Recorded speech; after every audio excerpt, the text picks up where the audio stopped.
मनोज जरांगे पाटील यांनी धनंजय मुंडे यांच्यावर टीका केली. जेव्हा नीट चांगला काळ होता तेव्हा खाता आलं नाही. मराठ्याचं सगळ्या जातीने मोठे केलं, मात्र तुमच्या टोळीनं ओरबडून खाल्लं.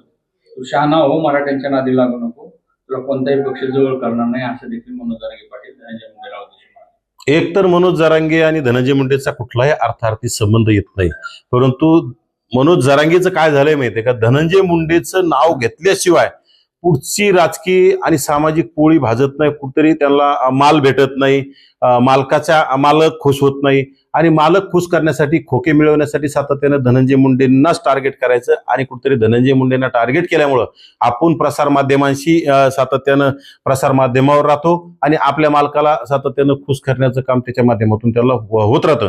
म्हणून ते सातत्यानं धनंजय मुंडे यांना वेळोवेळी टार्गेट करण्याचं काम करतात. धनंजय मुंडे अक्षरशः जरांगेवर थुंकत सुद्धा नाहीत, परंतु जरांगे सातत्यानं जरा याच्या नावाने इवळण्याचं काम धनंजय मुंडेच्या नावाने करत राहतात. काळ यायचा काल होता, तो गेला. आता जायचं, मध्ये जायचा वेळ आलाय असं देखील म्हणतात. आता मध्ये जायचा वेळ कुणाचा आला हे जरांगेला चांगलं माहिती, म्हणूनच जरांगे आता हे आंदोलनाचं खोटं नाटक करायचं सुरू आहे. खरं तर जरांगेचं आंदोलन संपलेलं जे काय मिळालं या आंदोलनामध्ये, खरं तर समाजातल्या लोकांनी जरांगेला बुटाडाने आणलं पाहिजे. आता नेमकं मिळालं काय मिळवलं ह्या आंदोलनामधून. आता जे खरे लोक बोलतात फक्त आता यांनी पाळीव काहीतरी लोक ठेवलेले किंवा ते त्यांच्या लोकांवर ट्रोल करण्यासाठी, आता ते त्यांचा केदार नावाचा कोण त्यांचा जुना सहकारी, त्यांनी सुद्धा सगळं सांगितलं काय मिळवलं आपण, परंतु त्यांचे सहकारी ते कुठतरी पाळीव लोक त्याच्यावर भुंकायला सोडलेत आणि त्या केदारला बदनाम करण्याचं काम करतो. जो बोलून त्याला बदनाम करायचं, परंतु समाजाला सगळं माहिती, फक्त समाज बोलत नसतो. समाज येणाऱ्या काळात बुटाडाने हाणीन, आणि काळ कोणाचा यायचा आहे हे सातत्यानं बदलत राहतं. जरांगे कोण आहे? जरांगे काय संविधानिक पदावर आहे का? फक्त आंदोलक आहे. आंदोलकांनी आपल्या लायकीप्रमाणे राहिले पाहिजे, आपल्या कुवतीप्रमाणे राहिले पाहिजे. उठलं की प्रत्येकाला दाब टाकायचा, प्रत्येक गोष्टीवर राजकारण आणि समाजकारणाची पोळी भाजवण्याचं जर सातत्यानं होत असेल तर तुमचा सुद्धा काळ गेलेलाच आहे. ज्यावेळी प्रकरणाचा विषय येतो तर तो अमोल खुले सातत्यानं सांगतोय की दोघांची नार्को टेस्ट झाली पाहिजे. अमोल खुले सोबत बोल ना. अमोल खुने तुम्ही दोघं सोबत पत्रकार परिषद घ्या म्हटलं. अमोल खुने त्याच्यात सुद्धा तू बोलत नाही. उग काहीतरी तुला कोणी मारत नाही रे. तू अगोदरच निवळ म्हणजे मरण माग्या तूच आहेस, आणि त्याच्यामुळं मरण माग्या माणसाला कोणी मारत नसतं. तुला मारून कोणी कशाला स्वतःचं वाटोळं करून घेईन. तुला म्हणजे चिलट चावलं तरी तू दवाखान्यात जाऊन पडतोस. त्याच्यामुळे तुला मारायची गरज नाही. तुझ्या कर्माने तू एक दिवस मारणारच आहे. त्यामुळे जरांगेला कोणी मारल, जरांगीच्या मारण्याच्या सुपाऱ्या कोणी देईन असं आमच्या लोकांमध्ये नाही, आमच्या नेत्यामध्ये नाही, आमच्या कार्यकर्त्यामध्ये नाही. जरांगेमध्ये तरी ती वृत्ती आहे की जो कोणी बोलल त्याच्या गाड्या जाळणे, त्या कोणा कार्यकर्त्यांचे दुकानं जाळणे, कोणाचे दुकानं फोडणे, कोणाला धमक्या देणे, मारहाण करणे, ही वृत्ती जरांगेच्या झुंडशाहीमध्ये, आमच्या ओबीसीच्या नेत्यामध्ये, ओबीसीच्या कार्यकर्त्यामध्ये आणि ओबीसी समाजामध्ये अजिबात नाहीये. 29चं आंदोलन फक्त आता हे जे मागचं सगळं दिशाभूल झाली लोकांची, आणि प्रत्येक वेळी काहीतरी सांगायचंय आमच्या 58 लाख नोंदी, 58 लाख नोंदी. आता पहिल्या दिवसापासून 58 लाखच नोंदी सांगताय. एकनाथ शिंदेने 58 लाख नोंदी दिल्या, मग तुम्ही काय केलं? एकनाथ देऊन काय केलं?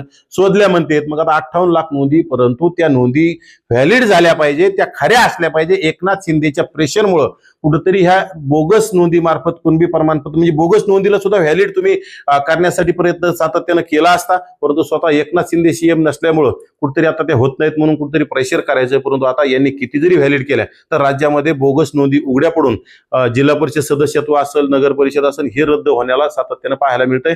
अनेक ठिकाणी हे प्रमाणपत्र रद्द व्हायला सुरुवात झाली आहे. काही दिवसापूर्वी म्हणजे की 58 लाख नोंदी कमी करण्याचं षडयंत्र सरकारकडून होते. काय करेल? नोंदी असल्या पाहिजे ना. नोंदी असल्या तर कमी कुठलाच करता येणार नाहीत. राज्यामध्ये मनोज जरांगेला जरी मुख्यमंत्री केलं तर नोंदी नसल्याच तर तुम्हाला त्या कुठून आणता येतील. आणि एखाद्या वेळेस 58 लाख नोंदी असल्या तर मनोज जरांगेचा बाप जरी सीएम असला तर त्या 58 लाख नोंदी कमी करता येत नसतील. ज्या असतील त्या देतील. फक्त आता मला तर वाटतं एकनाथ शिंदेच्या काळात 58 लाखांचं याला गाजर दिलं असेल, परंतु एकनाथ शिंदे सातत्यानं एकनाथ शिंदेचं यांनी उदो केलं. एकनाथ शिंदेकडून खोके मिळवले आणि एकनाथ शिंदेच ऐकण्याचं काम केलंय. कारण एकनाथ शिंदेच मुळात जातीवादी आहेत ना. काय आज बघा तुम्ही, एकनाथ शिंदेनी अभिजित दिपके नावाच्या तरुणानं देश गाजवला आंदोलनाच्या माध्यमातून. इमाने इतबारे आंदोलन केलं. त्या अभिजित दिपकेंना एकनाथ शिंदेचे मंत्री भेटले. एकनाथ शिंदेचे मंत्री संजय शिरसाट एक पाहुणा म्हणून, त्यांचे नातेवाईक म्हणून भेटले. तर आणि बच्चू कडू भेटले तर लगेच एकनाथ शिंदेचे आदेश आले त्या लोकांना किंवा त्यांना भेटायचं नाही कारण की ते भाजपच्या विरोधात बोलताय. मग हा जरांगे सातत्यानं मुख्यमंत्र्यावर गरळ ओकण्याचं, मुख्यमंत्र्याच्या पत्नीवर, मुख्यमंत्र्याच्या आईवर, मुख्यमंत्र्याच्या मुलीवर एकदम गरळ घाली गलिच्छ भाषेत टीका केली. त्यावेळेस एकनाथ शिंदे काय झोपले होते का? म्हणजे तुम्ही तुम्ही तुमच्या जातीतला असलं की कसं ते हागरा असला तरी त्याला बळ द्यायचं, बिंडोक असला अक्कलशून्य असला तरी त्याला बळ द्यायचं. परंतु तुम्हाला दलितातला चालत नाही, ओबीसीतला चालत नाही, आदिवासीतला चालत नाही.